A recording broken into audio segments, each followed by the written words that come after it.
Ọkọ ló ní ẹ má torí tèmi ká o, àjà ló ní ẹ má torí tèmi ká o. Ìgò fíẹ́fíẹ́.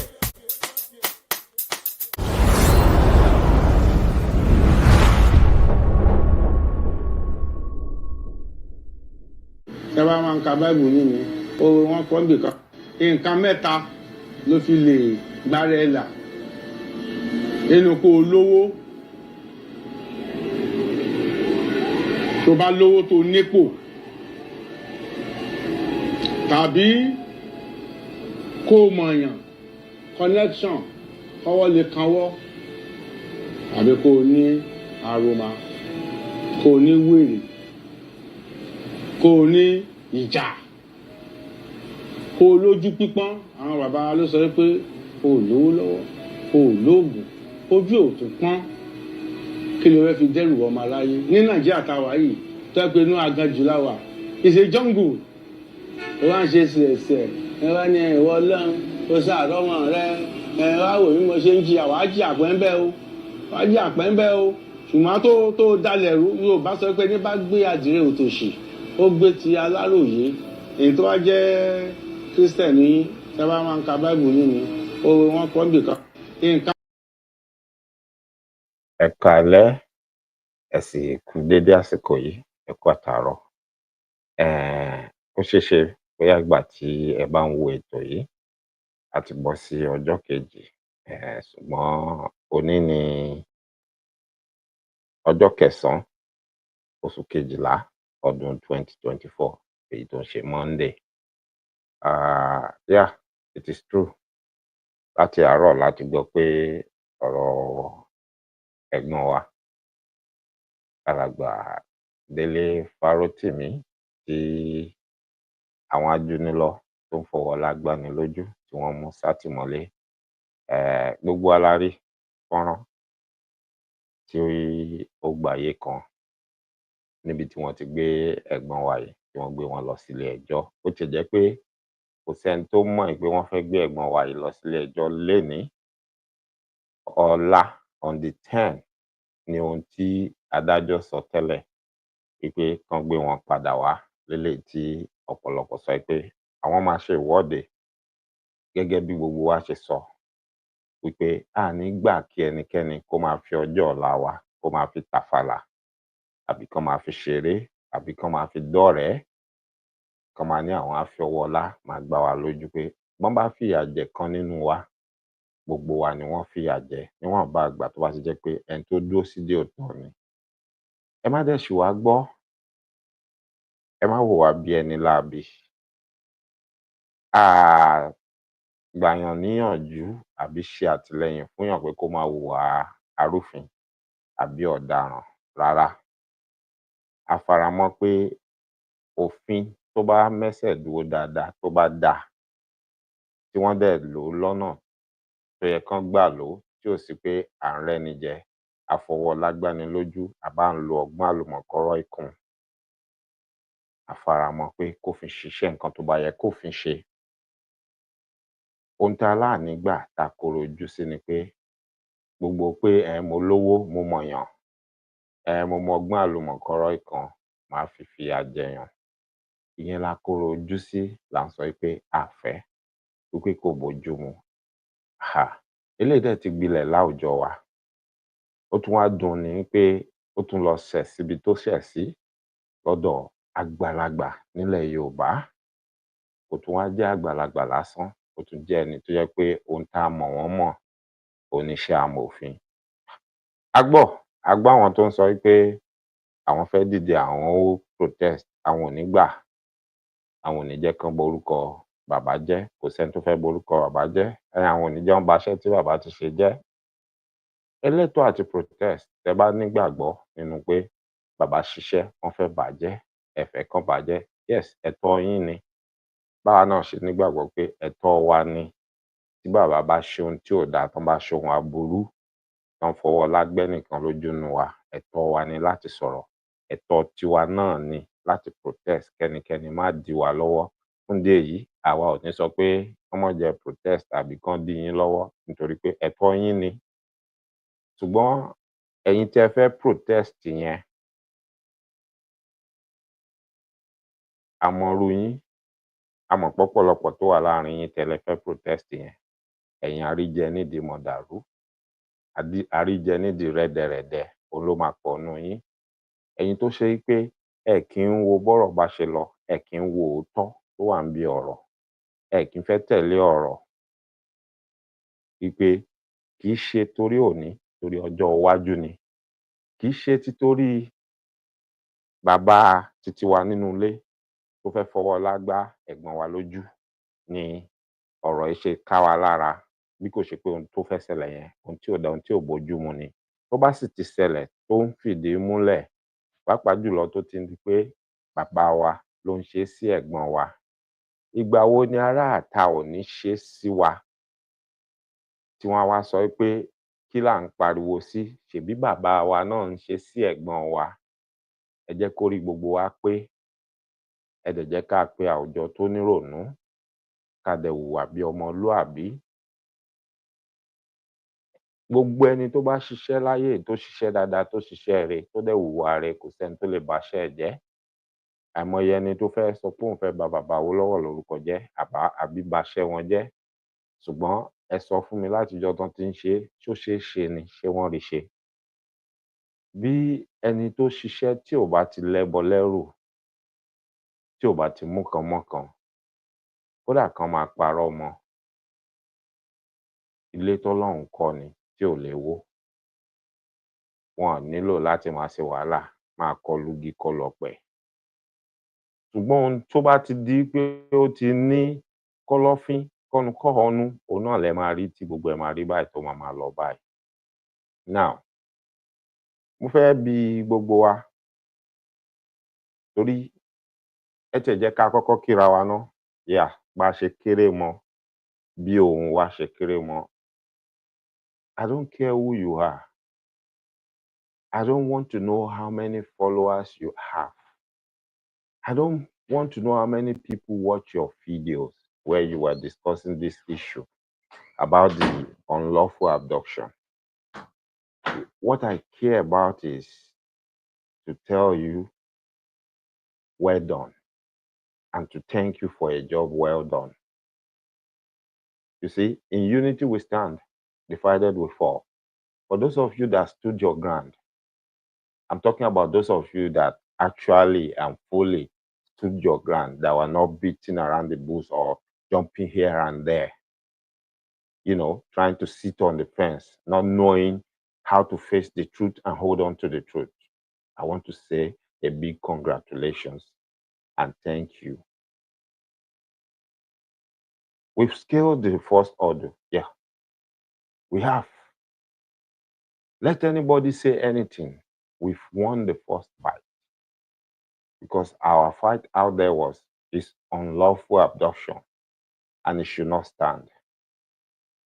At the end of the day, we discovered that even all the allegations and everything on which they said they arrested him and took him to Ekiti doesn't have anything in their law to that effect. Which, if we are going to be honest with ourselves now, even the person that said they should arrest him and put him in jail should be arrested now for committing a crime, because that's a crime. That's a crime. All the people involved should be arrested and put in jail. Or, don't let me say that. I don't want to be like them. All the people involved in that atrocities,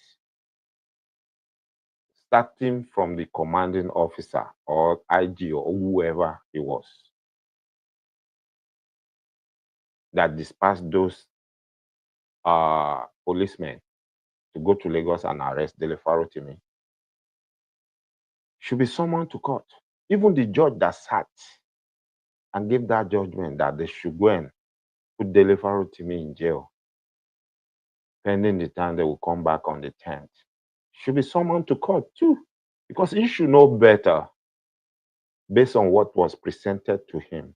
He should know what the law of that state says, and he should have known then and there that, okay, the charges you are bringing him here on, the state does not even have anything to that effect. Now, let's say he doesn't know. but it still needs to be summoned to a court of law. Then the person that instituted, maybe it's not that Baba, maybe it was some people working for him that did it. They should be summoned to court. Let them come and answer why they would do such a thing. Why they would just, send policemen to arrest somebody on lies and then put that person in jail for 2, 3, 4 days. It don't matter how many days. Even for arresting him, taking him from Lagos to Ekiti already is a crime. If there's no such, law in Ekiti. So that's why I said we need to congratulate ourselves, because had it been we all act as cowards, and then rush back into our cocoons and keep quiet on this, they were going to do this and get away with it. But because most of you came out, you lend your voices, and they realize, even though with all the, with everything they were doing to scare everybody, oh, no protest, you will be arrested, you will be jailed and all that. And people are still telling them, no, not this time. We are not going to take it. Gẹ́gẹ́ bí ọmọ Yorùbá, má fòkó mi dáná. Ijọ́ kan lèèyàn ń kọ́. Nǹkan kan lèèyàn ń ṣe tí ò ní ṣe mí mọ́. Èèyàn lè ti máa ṣe nǹkan yẹn kó ti máa ṣe tipẹ́tipẹ́. But ijọ́ kan ló máa ṣe tó máa dópin tó ò ní ṣe mí mọ́. And I think that is where we are now. Because next time any of them is thinking about doing such, they will have to think twice. They will have to think twice. We're not saying when people commit a crime, don't prosecute them. No. But follow the rule of law. And make sure you follow the due process all the way. Don't cut corners. No shortcut. Follow the process. And then we will all sit down and watch and see the end result.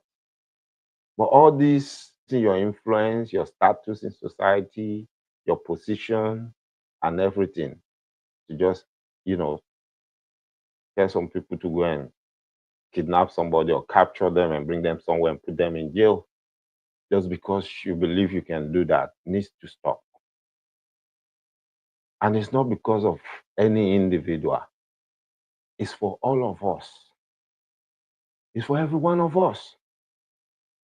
The kind of society we want to build is one where the son of a poor man should be rest assured that if anything happens, he or she is going to get justice. Justice is not going to be for sale. The same thing the man wrote the book about is still what is playing out in our presence. All the fools asking for evidence, that's another evidence. They just did another one. Arrest somebody on falsehood, took him to court, and the court sat and had the case, knowing fully well that there is no law to that effect in that state. Cry me a river. Come on now. Àṣà Yorùbá, ẹ lọ sọ lọ́jà.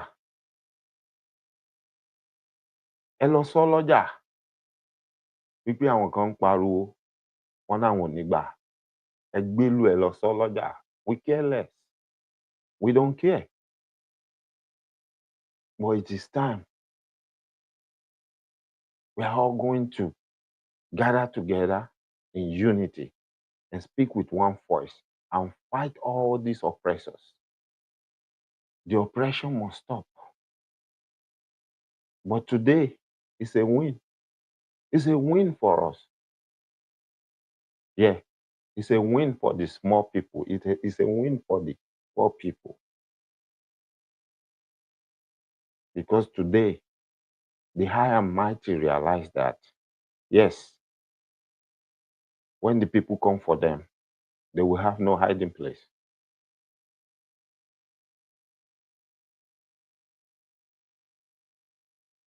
Èèyàn lè ṣe nǹkan kó ṣẹ̀ ohun tófin bá sọ okay ẹ jẹ́ á fòfin tọ̀ ọ́, ẹ jẹ́ kán tẹ̀lé òfin gbogbo ohun tófin bá sọ kán ṣe é. But gbogbo pé ọgbọ́n pé mo mọ̀yàn, mo lówó, mo lórúkọ láwùjọ, mo níyì láàrin ìlú, mo mọgbọ́n àlùmọ̀kọ́rọ́yí, ó yá ẹ lọ gbé ẹ wá fìyà jẹ ẹ́. Ó gbọ́dọ̀ dópin títí di ìgbà tí Ọlọ́run bá ní ìgbà tó, tí wọ́n pín ìlú yẹn tóníkálukú ó máa lọ lọ́tọ̀ọ́, tí Yorùbá ó lọ dúró tiẹ̀, Íbò á dúró tiẹ̀, báwúsá bá fẹ́ dá dúró, bọ́n sì fẹ́ dúró pẹ̀lú Fúlàní, wọ́n á yanjú ẹ̀ láàrin ara wọn. Until then, a ní gbà kẹ́ máa yọ wá lẹ́yọ kọ̀ọ̀kan. Tó bá dẹ̀ ti dibi ìyẹn, a ní gbà kẹ́ fẹlẹ́yàmẹ̀yà kẹ́ fi pín wa sí wẹ́lẹ́wẹ̀lẹ́. A ní gbà kẹ́ fi ọ̀rọ̀ ẹ̀sìn kẹ́ fi pín wa. Bákan náà, a ní gbà kẹ́ lo ọgbọ́n àlùmọ̀kọ́rọ́yí kẹ́ ní àgbàlagbà lẹnìkan, ọmọdé lẹnìkan. No. No. When it comes to justice, there should be equality. We are all equal before the law. Orí kan ò jù kan lọ, ìbí kan ò dẹ̀ jù kan lọ. Àmọ́ lénìí, for a fact I can tell you pé inú mi dùn. I don't care tán bá ní kán lọ mú owó bẹ́ẹ̀lì 50 million whatever.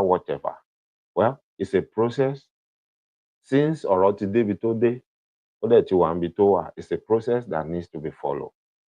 And I know pé 50 million láti lọ wá jáde kọ́ ló máa jẹ́ problem. But of course, mo mọ̀ pé ọ̀rọ̀ alàgbà yẹn kò bàjẹ́ tó bẹ́yẹn, kò dẹ̀ le tó yẹn. Maybe probably bí mo ṣe ń sọ̀rọ̀ yìí gan is already handled. But inú mi dùn fún gbogbo ẹni tí Elédùmarè mí sí nínú tó dúró tán. Gbogbo bó ṣe wù kí ìkànnì ẹ kó kéré mọ, gbogbo bó ṣe wù kí èèyàn tó ń wò ẹ́ lórí àwọn show tó ṣe lórí ọ̀rọ̀ yẹn kán kéré mọ, mo fẹ́ kó fọwọ́ rara ẹ lórí kó kíra ẹ pé káre because ogun àjàyè ni. Àmọ́ ìpele alákọ̀ọ́kọ́ òun la fò kọjá yẹn torí pé kò tíì parí. Ìpele alákọ̀ọ́kọ́ òun la fò kọjá yẹn. Mo dẹ̀ mọ̀ pé Elédùmarè tó ṣe eléyìí nírọ̀rùn torí témi àti yín tá bá wo ọ̀rọ̀ yẹn dáadáa, ọjọ́ 10 eléyìí tó jẹ́ pé ọ̀la, ọjọ́ Tuesday on the 10th, òun ni wọ́n sọ pé wọ́n gbé alàgbà Dele Farotimi wá sí court, tí wọ́n ṣẹ̀ṣẹ̀ wá gbọ́ ẹjọ́ bóyá wọ́n lè gba bẹ́ẹ̀lì wọn or not. Ṣùgbọ́n ẹ̀yin àti mi ẹ jẹ́ á bira wa, kí ló dé tí wọ́n lo ọgbọ́n àlùmọ̀kọ́rọ́yí tán sáré gbé wọn lọ sí court lénìí, tán wá sọ pé okay wọ́n ti fún wọn ní bail kán wá gba bẹ́ẹ̀lì wọn. Ṣé ẹ mọ̀ pé iṣẹ́ yín ló ń jẹ́ yẹn, iṣẹ́ yín ló ń dáhùn? Gbogbo bọ́n ṣe halẹ̀, tán kígbe, tán fẹ̀ fún, ẹ lè protest, ẹ gbọdọ̀ jáde, ẹni tó bá jáde a máa kó wọn. Wọ́n mọ̀ páwọn èèyàn sọ fáwọn pé ohun tẹ́ bá fẹ́ ṣe ẹ ṣe. A máa jáde, a máa protest. A máa jáde, a máa protest. A ní gọ̀ ká dúró kẹ́ ẹ máa mú wa lẹ́yọ kọ̀ọ̀kan bí adìyẹ, kẹ́ máa sọ wá sínú àgọ́. Yeah, a mọ̀ páwọn kan wà ńbẹ̀ tí wọn ò ní lè sọ̀rọ̀, tí wọn ò dẹ̀ ní sọ̀rọ̀. But a máa sọ̀rọ̀, a máa jà fúnra wa. Kò sí kankan nínú wa tán bí wá sílé ayé pé ká wá ṣẹrú anybody nínú yín. Ìyáláyà anybody dẹ̀ kọ́ ló rán wa lọ sí school àbí tó ń feed wa.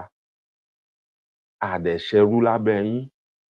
Owó wa, nǹkan ọrọ̀ ajé gbogbo wa lẹ jókòó lé tẹ̀ ń jẹ. You are the ones that owe us. We don't owe you no dime. We don't owe you ṣíṣì.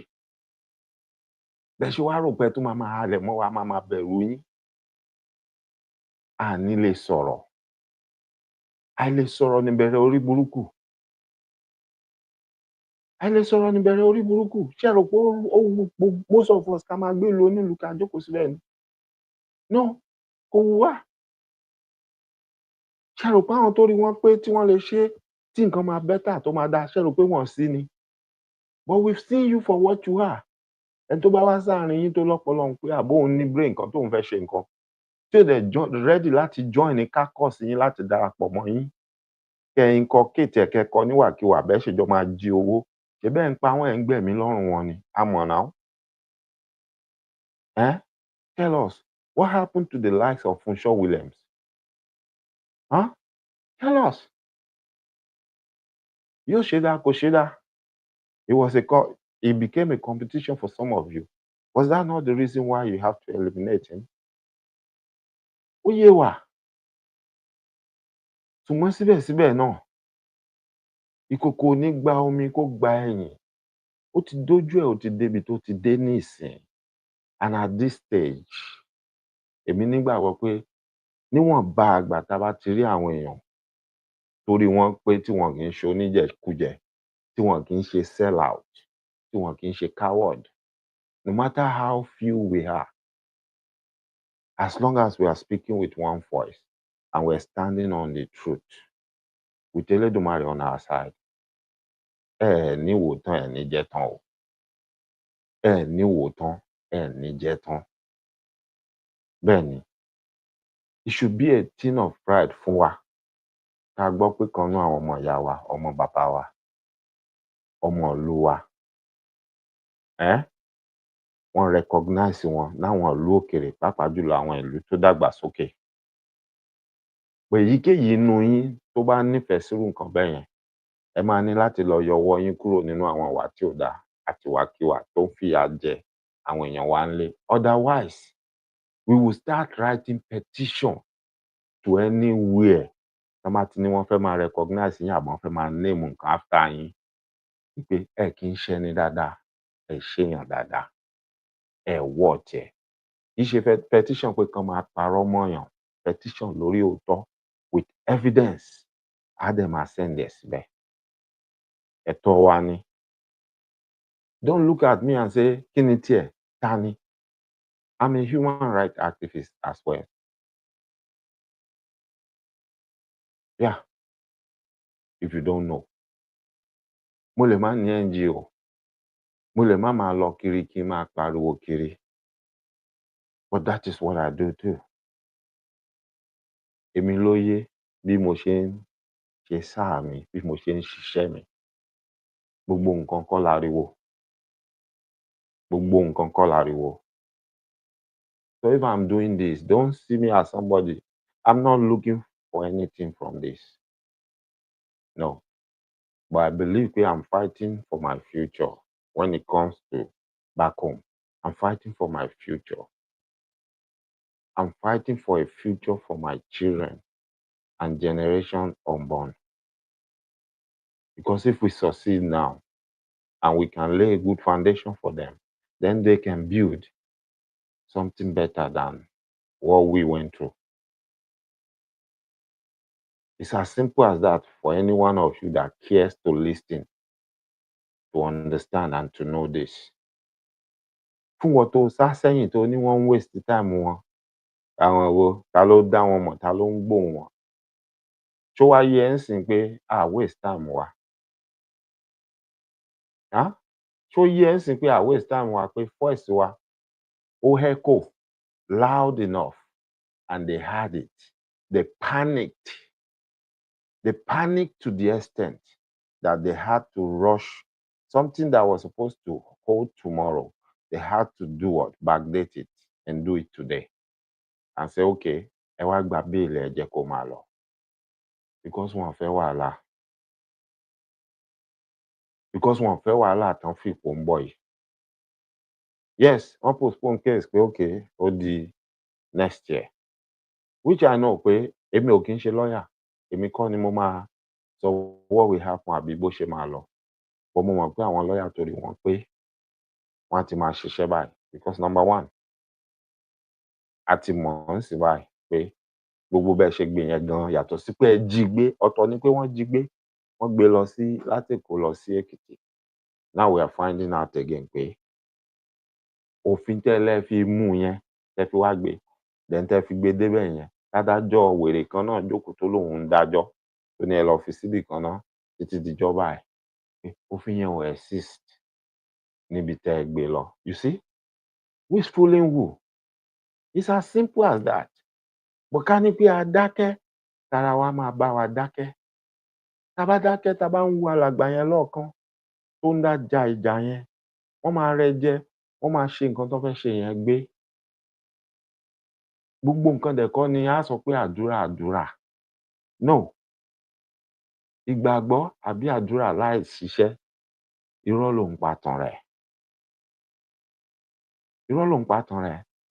That's why we kept telling you, all these fools, idiots, God of men, calling themselves men of God. Wọ́n á sọ fún yín pé one miracle money kan wà níbì kan. Àbí kó wá ṣe kinní kan, ìyẹn lọ́lọ́run máa fi bless ẹ.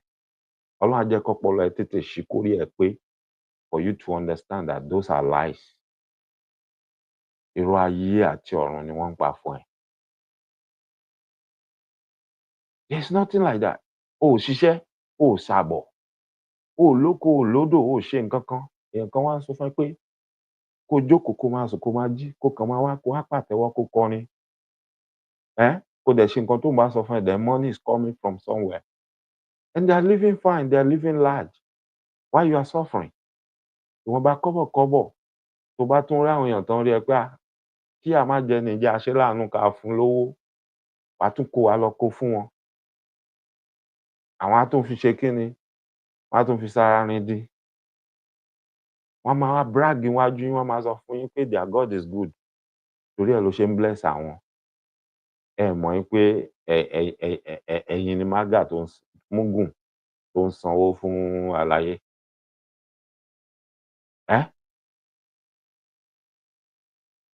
Táwọn èèyàn bá dẹ̀ sọ̀rọ̀, ẹ máa ní kán mórí wá, kán fọrùn lẹ̀. A ráwọn kan náà nínú ọ̀rọ̀ tó wà ńlẹ̀ yìí, bọ́rọ̀ yìí bó ṣe fojú hàn tí ò rújú. À ń sọ wípé wọ́n gbéèyàn lọ́nà àìtọ́. Wípé tó bá tiẹ̀ ṣẹ̀, ẹ tẹ̀ ẹ́ pẹ̀lú ọwọ́ òfin lọ́nà tó tọ́.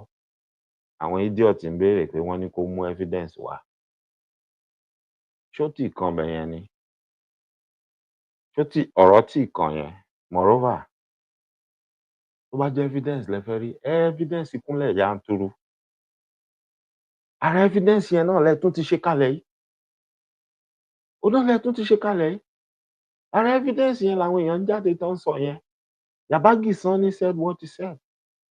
Ẹ jọ̀ọ́, wèrè ọwọ́ ara yín kí ló dé tẹ̀ ẹ̀ jáde kẹ́ ẹ pariwo fún bàbá yẹn pé ẹ lọ gbé Yabagi Sanni náà wá o. Ẹ máa wá bí, ẹ máa ní ẹ fẹ́ máa sọ fáwa pé ká dákẹ́ ká má sọ̀rọ̀ mọ́. If you cannot talk, just step aside. Leave the people that wants to talk. If you can't, if you cannot join us, if you are too afraid, if you are a coward, then go back into your cocoon and stay there. Leave us alone. Ẹ má kó ẹ̀mí ojo, ẹ̀mí ọ̀lẹ, ẹ̀mí dìndìnrìn, ẹ má kó bá àwa tó kù tá a fẹ́ sọ̀rọ̀. Ẹ fi wá lẹ̀. Moreover, oníkálukú ló ti ní nǹkan tó máa wálé ayé wá ṣe. Oníkálukú ló níṣẹ́ tó rí gbé ràn. Iṣẹ́ ojo, iṣẹ́ ọ̀lẹ, iṣẹ́ ọmọ ọ̀dọ̀, iṣẹ́ ẹrú tó rí titi yín bá yín wá. And I'm not talking to you, my viewers, because I know you guys are highly intelligent. And I know you know what you are doing. So I'm not referring to you when I'm speaking like this. And you all know that. I'm talking to those fools out there that always come under our program and write stupid comments and ask stupid and crazy questions that they already know the answer to. But because they are fools, cowards.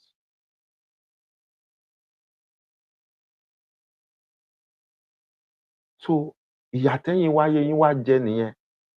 Ẹ lọ dá jìyà torí yín wáyé wá jẹ. Lọ́dọ̀ àwọn baba ńlá bàbá yín, àwọn baba aláyé tẹ́ ń tẹ̀lé kiri.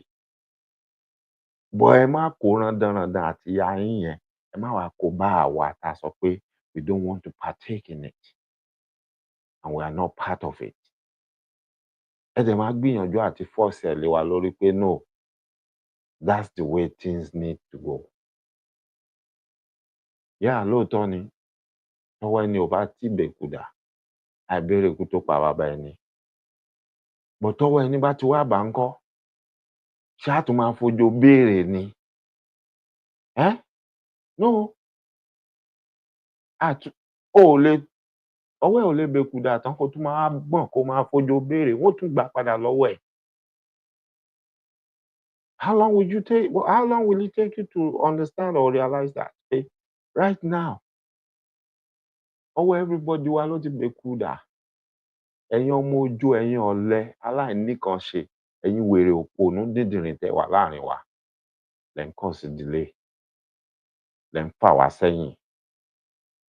ẹ̀yin náà lẹ ń wo àárín wa tó bá ní nǹkan kan tí wọ́n ń sọ pé kíní yóò dá báyìí la fẹ́ ṣe, ẹ̀yin náà ni wọ́n á tún lò láti wá dá ìrìn àjò yẹn rú. And it's high time you stop it. It's not a must to join a cause.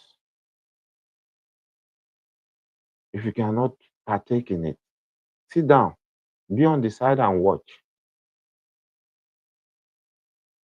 Jókòó ìjókòó ọmọ ọ̀lẹ tó wáyé ẹ̀ wá ṣe. Jókòó ìjókòó dìndìnrìn tó wáyé ẹ̀ wá ṣe. Lọ máa ṣe irú ẹ̀ tó fẹ́ máa ṣe lọ́dọ̀ àwọn baba aláyé ẹ̀. When things get better, bọ́lọ́run bá ṣe, b'Elédùmarè bá ní ilé ayé ẹ̀ máa yí padà, ìwọ náà wà lára àwọn tó máa jàǹfààní tí nǹkan á yí padà fún. Ìwọ náà máa benefit ńbẹ̀, wàá padà jẹ nínú ẹ̀. Bóyá ìgbà yẹn bóyá ó máa yé ẹ. But má dí àwọn tó fẹ́ ṣe é lọ́wọ́. Má dẹ̀ sọra ẹ dínà gbòkú fún àwọn tó fẹ́ rìnrìn àjò yẹn. All in all, mi ní waste time wa. Once again, I want to say a big congratulations to everybody. Yes, the stuff is still going on. But first order cross. So far, so good. We are fighting a good fight. I believe we are not going to lose this fight. And this one probably will set a record. And everybody will see and understand, okay? Gone are the days.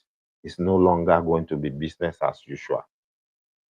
And I pray to Olodumare that we all continue to bind together the way we are right now and fight our common enemies, which are our oppressors. You are not my enemy. I am not your enemy. We both have common enemies. Yes. The same people oppressing me are the same people oppressing you. But they have found a way to always turn us against each other. They found a way to always find loopholes and use the fools, the idiots, the cowards in our midst.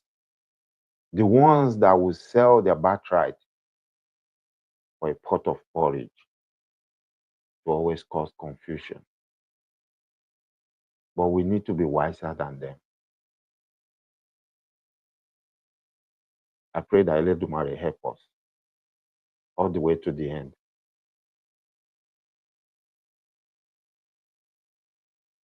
Until I come your way again. Peace out.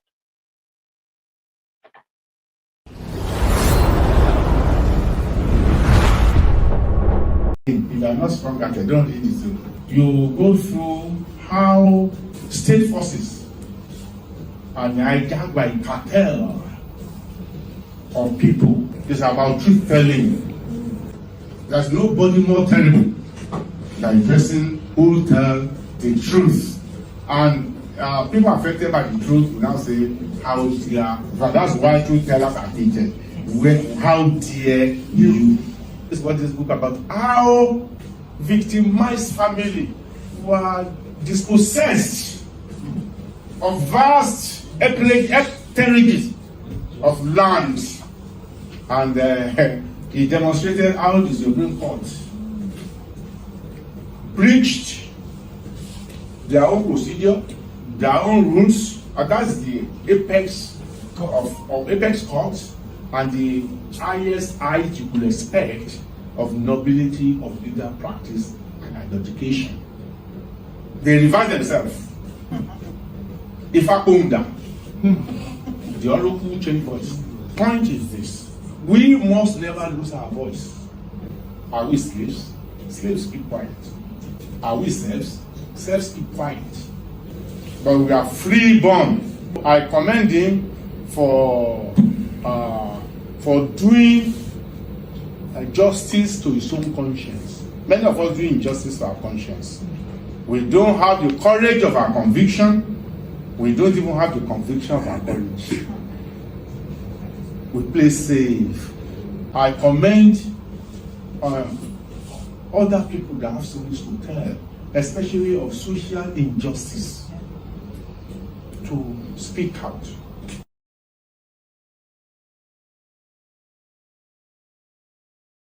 tẹ́ bá máa ń ka báìbù nínú oore wọn kọ́ nbìkan nǹkan mẹ́ta ló fi lè gbára ẹ̀ là nínú kó o lówó tó bá lówó tó nípò